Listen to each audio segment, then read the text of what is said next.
The RTX 4090 is here, and in this video we're going to be building the ultimate 4090 gaming PC that you can assemble right now. With a brand new Ryzen 9 processor, X670E motherboard, DDR5, and the AORUS Master 4090, this build is going to be absolutely bonkers. Can this thing really game at 8K? Is 4K gaming really a breeze on the 4090? We'll be answering those questions and more at the end of the video. Let's do this. The brand new NZXT C1000 provides loads of power in a compact form factor, with a fully modular interface and a high 80+ gold efficiency rating. It's easy to install in your next build, and well future-proof for higher wattages of next-gen GPUs. The C1000 joins a range of great 80+ gold PSUs with a wattage for everyone. Learn more about the C1000 at the first links in the description below. Let's start off, shall we, by looking at this behemoth 4090 GPU, as that's what most of you probably clicked on the video for. I'm hoping you've clicked for the 4090 and you'll stay for the epic montage and benchmarks a little bit later. Now in here is of course our AORUS 4090 design, the most powerful GPU the world has ever seen, at least for gaming. Kinda nervous, you know. Oh my goodness, this is like the third 4090 I've unboxed so far, and let me tell you, they don't get any smaller. With a whopping 3 110mm fans, these are nearly as big as what you get in the back of a PC case, a triple slot form factor and a half, a vapor chamber cooling design with 2 colossal heat sinks and a massive form factor. This is certainly a GPU that means business. Of course as well, we've got a bit of a peel. Oh yes. There's another one. Here we go. Oh, beautiful. Look at that. Now with loads of RGB effects as well, it should look awesome, and an LCD edge view display just here to the right hand side of the top of the graphics card. That means when mounted in a standard horizontal PCIe slot, you'll be able to see temperatures and other GPU data right on the graphics card itself.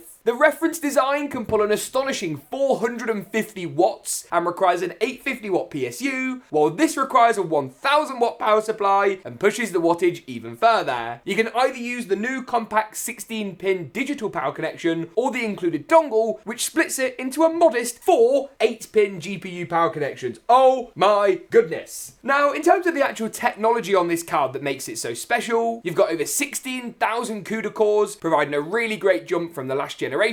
Support for DLSS 3, which actually uses a new frame blending technique to increase frame rate. The results we've had have been very good, and we'll dive into those more later. You also get 4th gen Tensor cores and 3rd gen RT cores for AI accelerated performance, features like DLSS and of course ray tracing on the RT cores. And yes, it's very expensive. I mean, this thing costs an absolute fortune, but from what we've seen so far from the Founders Edition card we featured in a video yesterday, which you can watch in the card section now, it may well be worth the price point for those who want the best of the best. You can read a full review of this card and others over on the website, and we will of course be taking a more detailed look later when we install it into the rest of the build. Now, what kind of system can we possibly build that A, won't bottleneck our 4090, and B, will do it just as aesthetically? Well, of course, there can be no other option, at least for the next week or so, than the Ryzen 9 7000 series. The Ryzen 9 7950X or 7900X are both good shouts. I've got the 7900X for feature in this video. Of course, with Intel's 13th gen, this whole video might be, well,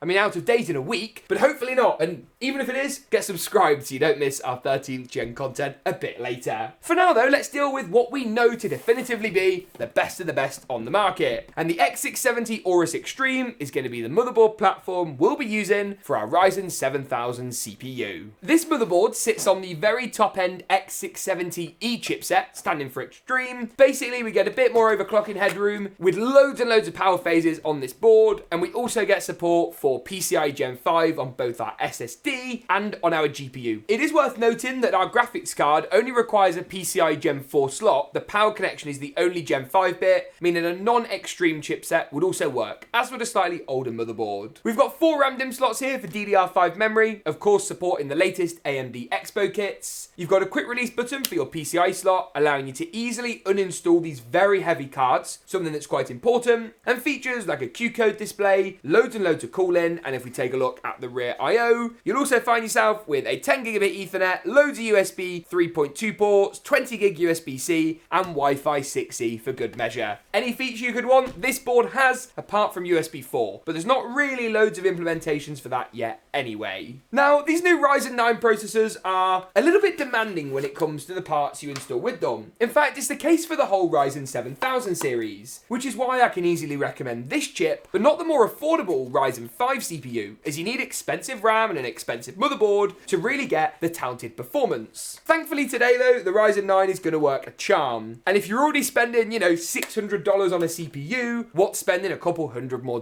on a motherboard? I mean, today's video is not designed to be the price to performance king. We're just expecting it to be the performance king by quite a healthy margin. One of the things about the Ryzen 7000 lineup that is so perfect for today's video is the single-threaded performance. These chips are incredibly solid when it comes to those single-threaded numbers, and that's something that when gaming with a top-end GPU is really important. You do not want to hold the graphics card back with a slow processor, and I would expect 4090 benchmarks to massively vary depending on the CPU that was used at the time of testing. We're going to take off our black plastic socket cover, add our socket back into place, and with the CPU seated nice and easily, add in the retention arm. That's basically it with Ryzen processors. The pins this time are on the motherboard, so just be a little bit careful. While we're here, we're also going to pop in the SSD and the RAM. For the SSD, I've gone for the Corsair MP600 Pro XT. This is going to be good with read speeds of about 7 gigs a second and write speeds of just below 6. I'll be removing the top heatsink to install this, and it should remain nice and visible above our GPU in the final build. Remember, you need a teeny tiny screwdriver like this one for this stage, as the screws involved are pretty small here. Go ahead and pop your SSD in, then we can finish things off on the motherboard with the RAM or memory. This is 32 gigabytes of Corsair's Vengeance RGB memory for AMD. Pretty descript. It gives you the new fancy EXPO profiles, which allow you to tune the memory for better latency and speed, something that with DDR5 is still very important. You can tell that this is a Corsair EXPO rather than a standard kit, because it's actually grey, unlike the normal black colours that we often get with these RAM designs. We'll be installing it into the second and fourth slots on the motherboard. We've got to pull the clips back on both sides, and it should look a little something like this. Slide the RAM into place, and with a bit of pressure on the left and right side of the DIMM with your thumbs, you can click it into place. It'll make a nice satisfying click sound, and in this board should look pretty good. Maybe a darker black colour would blend in slightly better, but I think when it's all lit up, nice and dark in the case, bit of RGB, it'll look absolutely perfect. Talking of the case, I'll be back with you in a second while I grab our chassis choice, the Corsair iCUE 7000X, aka the Monster. They should call it the Monster. For clarity, it's not officially called the Monster, but it would make a lot of sense and sound very cool. If there's one thing this case certainly is though, it's very heavy. Now this is, hang on.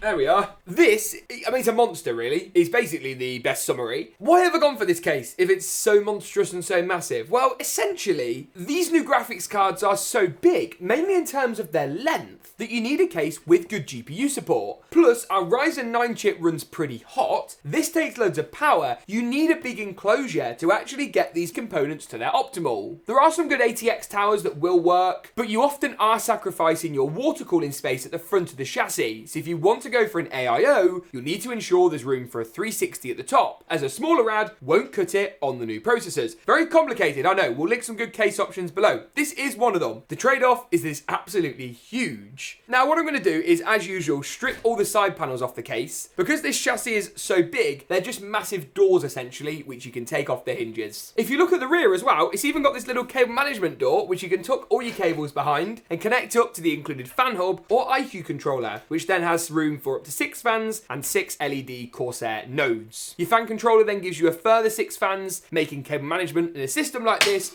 The f was that? It was literally, Steve, just this fell off. It's fine, it's all fine. Makes cable management in a system like this a lot easier. Now then, at this point in the video, we'd normally go ahead and install the motherboard, and that is what we'll be doing next, but there's a few bits of prep we need to do first. This cover here, I think is going to be too far over to the left. So this is going to have to be removed. But Corsair make this pretty easy. There should just be some screws and bolts we can go ahead and find to take this out. That's because a normal ATX board would come up to around here, but our EATX design today is probably going to come to about here. We should be able to leave this right-hand section on though, so aesthetically it should still look pretty good. You're also going to think I'm a bit crazy at this point, but Corsair include this in the box of the 7000X. Now what this is a vertical GPU mount. You do get 3 lanes included as standard, but because our GPU is so big, these would just be rubbing up against the front glass panel, and no one wants that for airflow. But I do think a vertical GPU mount would look pretty cool in this chassis. And if we do a quick test fit and go ahead and drop it into place, you can see that actually it would physically fit. It would also look sick and leave enough room for our radiator at the front, potentially in a push-pull config, but more on that shortly. Now, of course, if you are going to do this, you need to pick yourself up a PCIe riser cable. I've got this Cooler Master kit, though Corsair do a version, and all we need is the PCIe Gen 4 riser itself. We don't actually need the holder or anything like that, as we'll be using this included one that Corsair give us with the case. It's just a physical riser cable, which basically extends the PCIe slot on the motherboard. Bear with me while I go ahead and screw in the motherboard, and once we've done that, we can go ahead and move on to our cooler and GPU, popping in the really big parts that are going to fill out the chassis. First up, the cooler.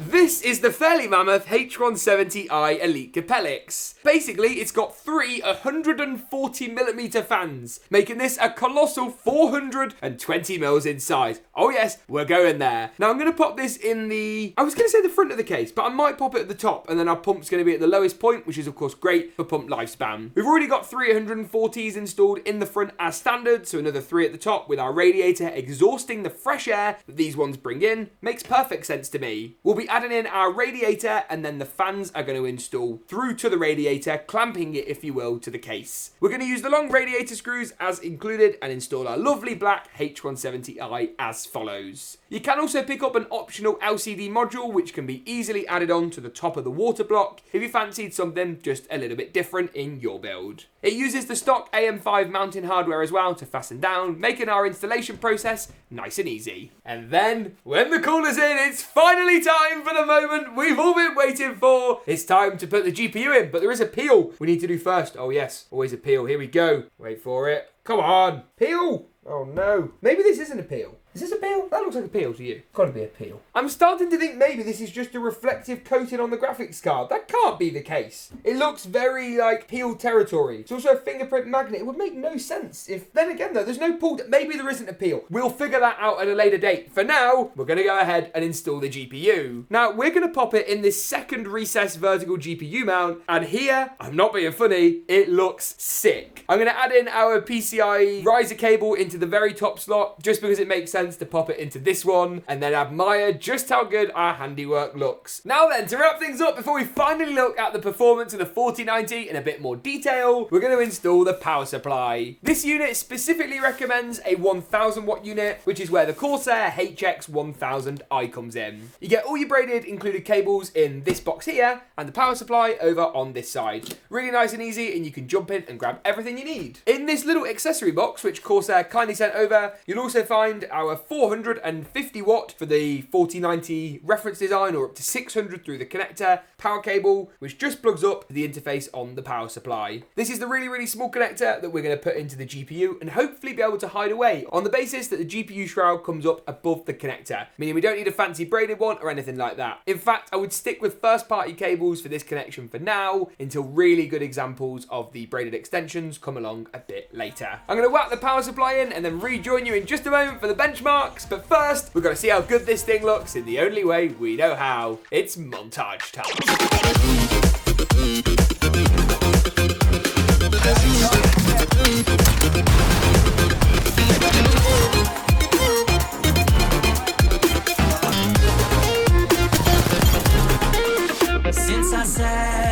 Now then, it's time to see how the RTX 4090 build actually performs. We've tested everything from the latest Cyberpunk update to Overwatch 2, F1, Apex, Fortnite, you name it, it's in our list. So stick with us and feel free to use the navigation bar to skip between games. Starting off in Overwatch 2 at 4K, we achieved here 469 frames per second on average. The game looked absolutely fantastic during our tests, and we managed to achieve some great results. Obviously, Overwatch has never been a tricky game to run, and Overwatch 2 is no exception. In Cyberpunk 2077, we did a couple of different tests. First off at 4K high settings with DLSS set to performance, and ray tracing set to ultra, specifically leveraging DLSS 2.0, which up until now has been the standard. Here we achieved an impressive 93 frames per second, with DLSS helping us to get a much more playable frame rate. Tune things up to DLSS 3, enabling Nvidia's fancy new frame gen tech, which takes DLSS a step further, and our frame rate supercharged right up to 141 frames per second.